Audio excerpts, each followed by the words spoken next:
Nah, waktu itu kan sebenarnya sebelum Jokowi ada usaha dari pemerintah Gus Dur sendiri untuk mendatangkan Yusril ya. Waktu itu Om sempat dikirim Yusril kemari. Tapi setelah dia pulang di sana dihambat sama mereka pendukung penjahat itu. Jadi nggak jalan lagi. Bahkan Gus Dur sendiri dikatrol, dijatuhkan kan. Karena sebenarnya Gus Dur itu dijatuhkan karena dia akan berusaha menyelesaikan soal ini. Sedangkan waktu itu para jenderal pendukung Soeharto itu masih penuh. Tapi kan ada Megawati Om setelahnya. Megawati itu Megawati itu enggak berdaya apa-apa. Wong dia sendiri sebenarnya diatur oleh Agung Gumelar kok. Agung Gumelar itu siapa? Setidaknya kan Megawati kan anaknya Soekarno yang... Iya, itu di situ yang justru sangat kecewa. Dia anaknya Soekarno, sama sekali dia tidak membela bapaknya. Tapi kalau Sukmawati begini, kalau Sukmawati menggugat, yang di videonya saya lihat dia, itu yang menculik jenderal itu bukan pemuda rakyat, itu resimen Cakrabirawa, itu apa? Itu militer. Sukmawati atau Rahmawati? Sukmawati yang kecil itu. Ya. Rahmawati sudah meninggal. Rahmawati lumayan, dia masih sering sonjo ngendangi bapaknya. Bahkan pernah ngambil foto bapaknya yang sudah bengap ya. Sakit ya. Sakit sudah. Itu kan peracunan karena darahnya kan sudah kotor ya. Ginjalnya kan nggak bekerja. Gagal ginjal itu. Mestinya itu kan dicuci di sini. Orang biasa aja kalau kena itu dicuci darah supaya masih bisa hidup. Soekarno sih sengaja.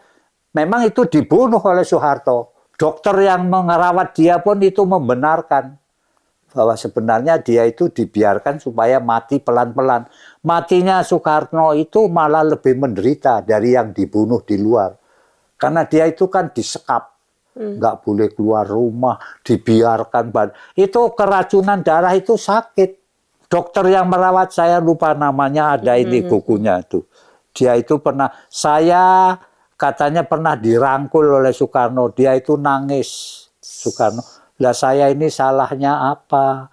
Wong minta jalan keluar saja kok nggak boleh. Keluar rumah, jalan-jalan aja nggak boleh. Itu dokternya minta izin sama Soeharto. Nggak dikasih izin. Memang sengaja untuk menyiksa dia. Itu orang itu, wah itu biadab betul itu. Ya biadab sekali itu. Makanya orang seperti ini kok mau dilindungi. Jadi ketika Soeharto turun tahta tahun 98, apa yang ketika Om dengar? Ya itu namanya kan reformasi istilahnya. Ya menurut saya ya positif.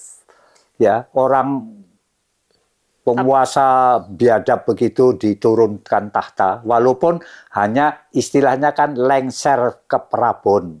Bukan digulingkan kayak Soekarno dia. Disuruh ya turun sajalah istirahat.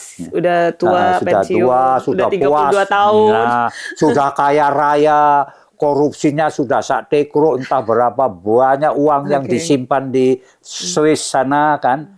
Nah, karena itu juga sebenarnya dia itu dilengserkan Prabon itu juga oleh pembantu sekelilingnya itu sudah muak sama dia. Dan di faktor luar negeri Amerika, negeri-negeri industri ini yang sangat berpengaruh sebenarnya juga membisiki jenderal-jenderal yang sekeliling itu sudah terlalu banyak. Sudahlah suruh diganti. Karena juga terkenal kalau dunia industri mau menanamkan modal di Indonesia karena bumi Indonesia kaya, Tin Soeharto bilang 10%. Makanya Bu Tin itu Tin 10%. Tin itu artinya 10. Ya Bu Tin kan dia namanya kan Tin siapa tapi dia Bu Tin. Ya itu tapi di luar bilang 10%. Karena itu beneran dong. Apa cuma plesetan doang? Iya, bukan sekedar plesetan, tapi juga punya arti konkret, yaitu. Berarti Om menyambut bahagia ya kabar berita dari tanah air pada saat itu ya? Oh iya, memang kita pun sangat hormati itu para mahasiswa itu bergerak untuk menyeret dia turun dari tahtanya lah ya. Dan juga ada hasil-hasil positif setelah itu. Di mana dulu orang nggak boleh ngomong, nggak boleh berpendapat yang berbeda dari apa yang dirumuskan, dimaui oleh penguasa. Setelah itu boleh. Ada kebebasan. Boleh menulis, boleh sementara itu berkumpul apa-apa. Memang ada satu masa betul-betul kebebasan seolah-olah meledak. Tapi belakangan berangsur-angsur ya dikekang lagi. Oke. Om sendiri sudah berapa kali pulang ke Indonesia? Mungkin kalau saya mungkin 4 kali mungkin. Istri saya yang terakhir yang lalu juga pulang, tapi saya enggak. Gimana? 4 kali pulang ke Indonesia masih memiliki keterikatan terhadap Indonesia nggak Om? Oh, sampai sekarang pun saya bilang tuh tanah air saya, tanah kelahiran saya, tanahnya nenek moyang saya itu tetap. Walaupun saya secara hukum warga negara Belanda, tapi itu kan formalitas. Tapi saya, jiwa saya, diri saya tetap Indonesia. Kemarin ulang tahun 35 organisasi saya, anak saya menarikan 3 tarian. Termasuk tarian apa? Jatilan. Cucu saya ikut menari itu yang lalu itu. Pakai kuda kepangnya itu. Wow, itu dapat sambutan meriah. Ya. Berarti ke-Indonesiaan itu Om turunkan di dalam keluarga. Ya, dan kami sendiri yang tua masih tetap memelihara. Lagu-lagu kami memulai itu pertemuan dimulai dengan apa? Announcernya membuka ini kita akan memulai sebelum dimulai sambutan dari ini kita bersama-sama menyanyikan apa? Rayuan Pulau Kelapa. Ayo Om masih ingat nggak? Nyanyi ya, coba deh. Ya. Nyanyi. Tanah airku Indonesia, negeri elok amat ku cinta, tanah tumpah darahku yang mulia, yang ku puja sepanjang masa. Tanah airku aman dan makmur, Pulau Kelapa nan amat subur, pulau melati pujaan bangsa sejak dulu kala. Melambai-lambai nyiur di pantai, berbisik-bisik Raja Klana,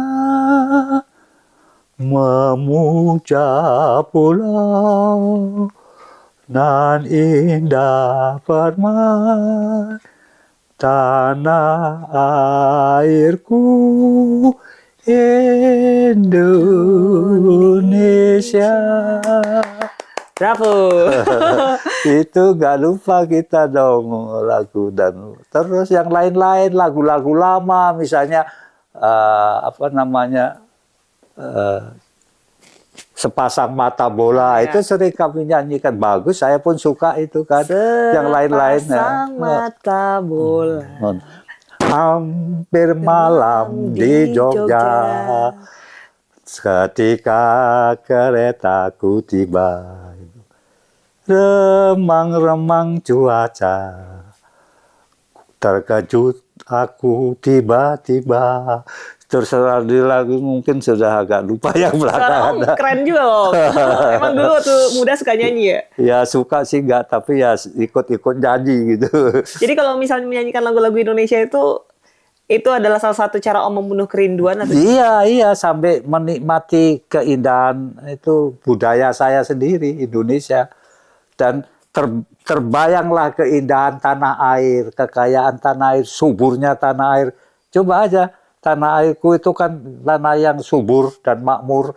Sebenarnya subur iya, tapi kalau disebut makmur itu kurang tepat secara inti. Karena makmur itu menyangkut kehidupan rakyat kita. Walaupun tanah kita subur kaya kan rakyatnya sebenarnya belum makmur. Tapi ya dalam lagu bolehlah sebagai cita-cita. Kata-kata indah. Iya, boleh. Sajak lirik-lirik, iya, lirik-lirik gitu, yang indah. Baik-baik. Iya, kalau bicara sajak yang saya nggak pernah lupakan, sajaknya Hairil Anwar. Aku itu. Itu saya suka, karena apa? Karena kami ini seolah-olah seperti yang dia sajakan. Itu kan kalau sampai waktuku, ku mau tak seorang kan merayu. Tidak juga kau itu rezim militer. Tak perlu sedu-sedan itu. Aku ini binatang jalang. Dari kumpulannya terbuang. Biar peluru. Jadi inget nih, sajak-sajak masa kecil juga. Biar peluru menembus kulitku. Aku tetap meradang, menerjang. Luka dan bisa ku bawa berlari. Berlari hingga hilang pedih perih. Dan aku lebih tidak peduli. Aku mau hidup 1000 tahun lagi. Aduh, ya. Dengan sejarah hidup Om yang panjang itu tadi, dan perjalanan yang bisa dikatakan sangat berliku-liku ya. Dan Om sendiri mungkin tidak pernah terfikirkan akan mengalami peristiwa-peristiwa di dalam hidup yang sekarang ya. Kalau menurut Om sebenarnya apa yang terjadi itu sebenarnya nasib baik atau nasib buruk gak sih? Saya bisa lihat ya, kalau PKI itu dianggap jahat, saya juga nggak melihat kejahatannya apa. Wong saya lihat itu malah mereka itu dekat sama kaum buruh, sama kaum tani.